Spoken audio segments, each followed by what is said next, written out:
우리는 흔히 영광이라고 하면 무언가 크고 웅장하고 화려한 것을 생각하기 쉽습니다. 아무도 알아주지 않던 무명 배우가 많은 이들에게 주목받고 사랑받는 인기 배우가 되고 권위 있는 영화제에서 상을 타게 된다면 영광스러운 일이라 말할 것입니다. 매번 꼴등만 하던 아이가 열심히 공부해서 전교 1등을 한다면 영광스러운 일일 것입니다. 무일푼 백수였던 사람이 세계적인 기업의 경영자가 되는 일 또한 매우 영광스러운 일입니다. 이런 관점으로 하나님의 영광을 생각하면 작고 이름 없는 교회가 수천 수만의 사람이 모여드는 유명한 교회가 되는 것이 하나님의 영광이고, 크고 화려하고 웅장한 건물을 지어놓고 그곳에 모여 큰 소리로 찬양하고 기도하는 장면을 하나님의 영광이 드러나는 장면이라 말할 수도 있습니다. 그런데 1장 14절은 말씀이 육신이 되어 우리 가운데 거하시니 우리가 그의 영광을 본다라고 말합니다.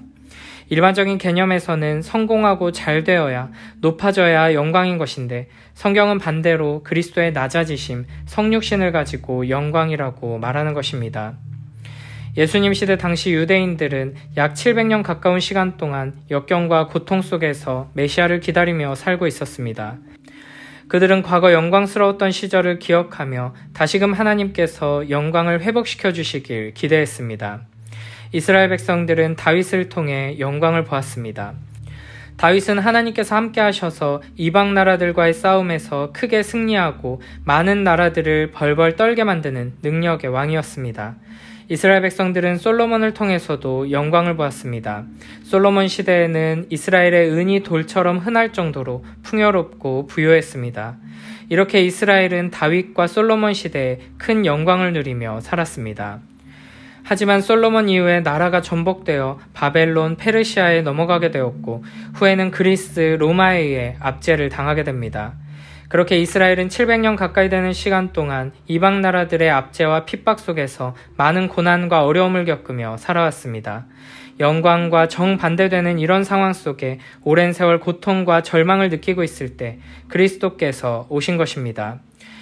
이스라엘 백성들은 하나님께서 자신들을 버리신 것은 아닌가 하는 의심과 두려움과 절망에 쌓여 있었을 것입니다. 하나님께서 왜 자신들을 선하게 대해주지 않으시는지에 대해 상처를 가지고 있었을 것입니다. 그래서 이스라엘 백성들은 주의 선하심과 인자하심은 끝이 없다는 고백을 진심을 담아 할 수 없는 지경에 놓이게 되었습니다. 이러한 이스라엘의 모습은 죄로 말미암아 망가진 우리의 현실을 잘 보여줍니다. 우리도 뭘 해도 잘 안 되고 계속해서 실패하고 넘어지고 안 좋은 일만 반복되다 보면 주의 선하심과 인자하심이 끝이 없다고 고백하며 찬양하고 기도하지 못하게 됩니다. 아무리 애를 쓰고 노력해도 내가 원하는 대로 일이 이루어지지 않고 그 오랜 세월을 간절히 소망하며 달려왔는데도 내 손에 쥐어지는 것이 없고 건강의 문제, 관계의 문제, 경제적인 문제가 계속해서 해결되지 않는다면 그런 상황 속에서도 주의 선하심과 인자하심이 영원하십니다라고 진심으로 고백하며 찬양할 수 있는 사람은 별로 없을 것입니다. 그러나 사실 우리가 고난과 절망 속에서 하나님을 신뢰하고 찬양하지 못하는 것은 하나님의 잘못이 아니라 인간의 죄악된 본성이 문제입니다. 인간은 기본적으로 억울함을 만들어내는 존재라 할 수 있습니다. 억울해할 때 자기의 의의를 느끼게 되기 때문입니다. 나는 잘못한 게 없는데 억울하게 당하고 있다. 나는 괜찮은 사람인데 억울하게 당하고 있다라고 생각하는 게 우리의 마음을 편하게 하기 때문입니다. 그래서 인간은 억울할 것이 하나 없으면서도 계속해서 억울함을 만들어내며 살아갑니다. 우리가 하나님께서 우리를 위해 하신 일과 지금 하시는 일, 그리고 앞으로 하겠다 약속하신 일을 기억한다면, 그리고 그 선하시고 신실하신 사랑의 하나님께 우리가 어떤 죄를 저질렀는지를 생각한다면 우리는 결코 하나님 탓을 하거나 억울해하지 못할 것입니다. 하나님을 알고 나를 안다면 내가 이렇게 간절히 원하는 일은 하나님께서 응답해 주셔야 한다. 내가 이렇게 노력하는 일은 하나님께서 당연히 이루어 주셔야 한다라고 생각하면서 원하는 대로 되지 않으면 억울해하고 나는 아무 잘못이 없는데 억울하게 당하고 있다고 생각하지는 않을 것입니다. 이는 마치 가인이 자기가 땀 흘려 노력해 수확한 소산물을 하나님께 드리면서 하나님께서 당연히 기쁘게 받으셔야 마땅하다고 생각한 것과 같은 모습입니다. 우리는 악한 죄인이어서 감히 하나님께서 우리에게 당연히 잘해줘야 한다고 생각합니다. 이스라엘이 지금 이렇게 굉장히 억울해하고 있는 상황 가운데 예수 그리스도께서 오셨습니다. 영원하신 성자 하나님께서 사람이 되어 오셨다는 것만으로 놀라운 낮아짐이신데 작은 아기로 오셨을 뿐 아니라 구유에 태어나셨습니다. 그리고 30여 년의 삶을 고통과 슬픔 그리고 가난이라는 한계를 벗어버릴 수 없는 인간으로서 로마의 식민지인 유다에서 사셨습니다. 창조주이신 주님께서 우리가 사는 이 세상에 오셔서 한 인간으로 30년을 사셨다는 것 자체가 얼마나 영광을 잃어버리신 낮아짐이신지를 우리는 기억해야 합니다.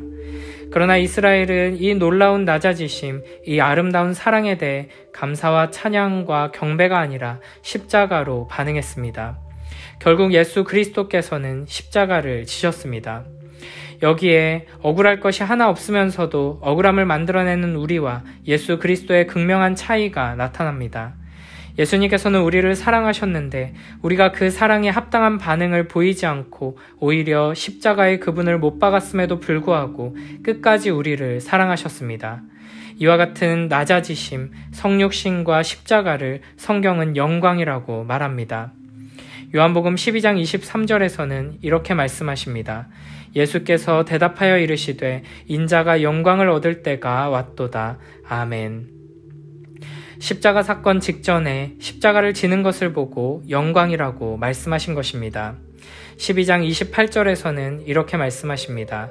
아버지여 아버지의 이름을 영광스럽게 하옵소서 하시니 이에 하늘에서 소리가 나서 이르되 내가 이미 영광스럽게 하였고 또다시 영광스럽게 하리라 하시니 아멘. 이 또한 십자가에 대한 말씀입니다.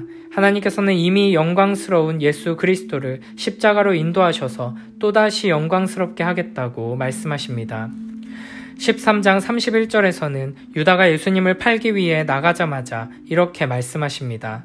그가 나간 후에 예수께서 이르시되 지금 인자가 영광을 받았고 하나님도 인자로 말미암아 영광을 받으셨도다. 아멘.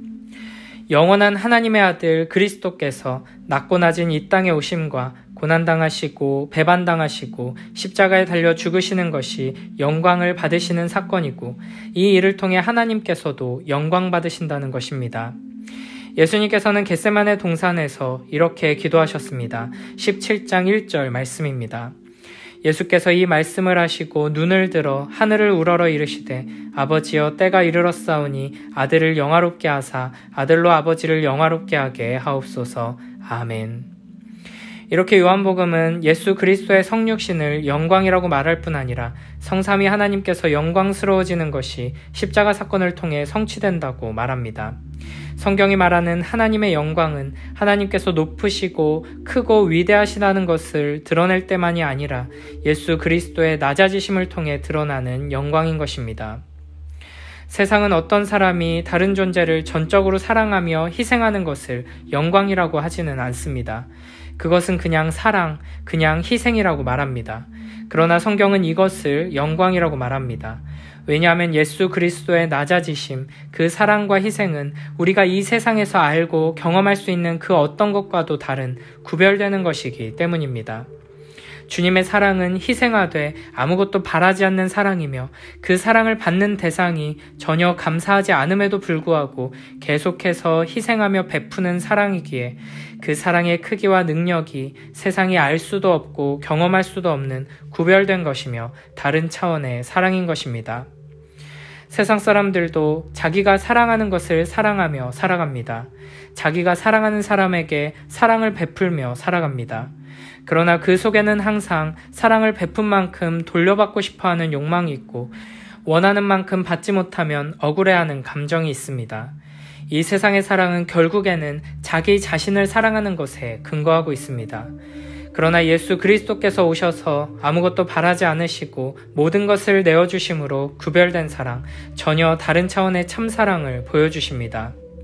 우리 주 예수 그리스도께서는 사람들에게 경멸과 미움과 학대를 당하시면서도 끝까지 사랑하십니다.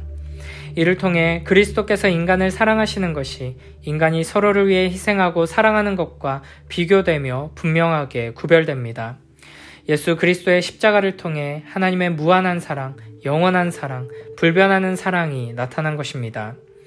이것이 성육신과 십자가를 통해 그리스도의 낮아지심을 통해 하나님의 영광을 본다는 것의 의미입니다. 빌립보서 2장 5절부터 8절에서는 이렇게 말씀하십니다.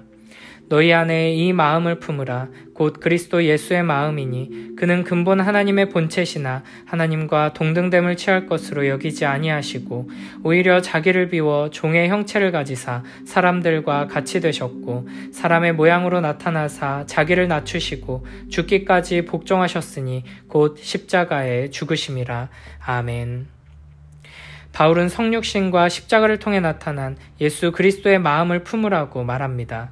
우리는 이 마음을 품어야 합니다. 그리스도께서 이 땅에 오실 때 모든 것을 주셨습니다. 자기를 미워하는 대상을 위해 모든 것을 내주시고 끝까지 인내하시며 희생하셨습니다. 이런 마음을 우리도 동일하게 품어야 하는 것입니다. 우리가 만약 하나님의 말씀을 바르게 알고 예수 그리스도를 믿고 있다면 예수님의 그 마음을 품고 예수님의 그 사랑으로 살아가며 살아가게 될 것입니다. 남에게 모든 것을 주되 바라지 않고 사랑하며 희생하며 주는 삶을 살아가게 될 것입니다. 하나님 뜻대로 은혜 받아 자라가게 되면 하나님께서는 우리를 모든 것을 주되 그 반응으로 미움과 조롱과 핍박이 와도 오히려 기뻐하며 끝까지 다 주는 사랑으로 사랑하는 자가 되게 하실 것입니다. 하나님의 말씀을 따라 사랑하고 섬기며 살아갈 때 예수님께서 경험하신 것처럼 감사와 칭찬과 보답이 아니라 무시와 조롱과 핍박과 심지어는 십자가의 죽음이 되돌아온다 할지라도 끝까지 인내하고 희생하며 사랑하는 그 사랑으로 자라는 우리 모두가 되길 축복합니다. 이것이 바로 복음이 가진 가장 강력한 능력입니다. 1세기 초대교회가 로마 제국 전체를 흔들고 뒤집어 버릴 수 있었던 이유는 그들이 진정 예수 그리스도의 십자가의 길을 따르는 사람들이었기 때문입니다. 지금 이 땅에 수많은 기독교인이 있어도 아무런 선한 영향력을 발휘하지 못하는 이유는 그리스도인들이 여전히 세상과 구별된 사랑으로 사랑하고 있지 못하기 때문입니다. 예수 그리스도의 마음을 품고 낮아지고 또 낮아지며 대가를 바라지 않고 베풀고 섬기는 그 사랑을 닮아가지 못하고 있기 때문입니다. 사랑에 사랑으로 반응하지 않고 오히려 미움과 조롱과 핍박으로 반응하는 인간에게 계속해서 끝까지 사랑으로 반응하는 것이 그리스도인의 삶의 영광입니다. 그러므로 그리스도인의 영광은 이 땅에서 성공하는 것, 높아지는 것, 위대한 일을 이루는 것이 아니라 이 위대한 사랑, 구별된 사랑을 이루는 것입니다. 빌립보서 2장 9절부터 11절에서는 이렇게 말씀하십니다. 이러므로 하나님이 그를 지극히 높여 모든 이름 위에 뛰어난 이름을 주사 하늘에 있는 자들과 땅에 있는 자들과 땅 아래에 있는 자들로 모든 무릎을 예수의 이름에 꿇게 하시고 모든 입으로 예수 그리스도를 주라 시인하여 하나님 아버지께 영광을 돌리게 하셨느니라. 아멘. 예수 그리스도를 따라 낮아지는 삶을 살며 하나님께 영광 돌리고 그리스도와 함께 영광을 누리는 우리 모두가 되길 축복합니다. 하나님 앞에서 타인과의 관계 안에서 내가 마땅히 받아야 하는 것을 받지 못했다며 억울해하는 모습이 아니라 예수님을 닮아서 사랑에 대해 무시와 조롱과 멸시와 비난과 공격이 찾아와도 끝까지 죽기까지 사랑하는 영광스러운 주님의 자녀들로 살아가는 우리 모두가 되길 축복합니다.